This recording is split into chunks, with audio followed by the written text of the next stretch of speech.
اعوذ باللہ من الشیطان الرجیم بسم اللہ الرحمن الرحیم۔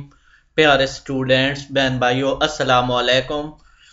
آج میں آپ کو بتاؤں گا کہ آپ نے پیپر میں شعر کی تشریح اور اس کے بعد نظم کا خلاصہ کیسے کرنا ہے۔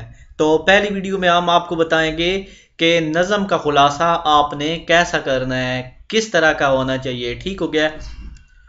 تو آپ نے سوال نمبر ہے 5 یا کوئی بھی سوال ہو سکتا ہے، تو آپ نے لکھنا ہے ادھر پیپر حل کرتے وقت جواب سوال نمبر 5 اور ادھر لکھنا ہے نظم کا خلاصہ۔ اس طرح 2-3 لائنیں اس طرح آپ ضائع کیا کرو پکی، تاکہ زیادہ سے زیادہ پیج لکھے ہوئے ہوں۔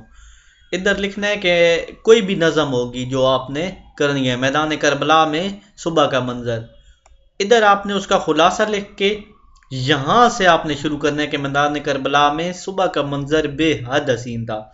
اور جو نظم ہوتی ہے، نظم کا خلاصہ ہمیشہ 7 سے 10 لائنوں میں لکھا جاتا ہے، اور یہاں سے بھی حاشیہ لگایا جاتا ہے اور جگہ چھوڑی جاتی ہے۔ ٹھیک ہے گیا؟ یا کم از کم 12-13 لائنیں لکھ دیں تو بہت اچھا ہے۔ امید ہے آپ کو ویڈیو اچھی لگے گی، تو آپ نے یہ ذہن میں رکھنا ہے کہ اس طرح لکھنا ہے۔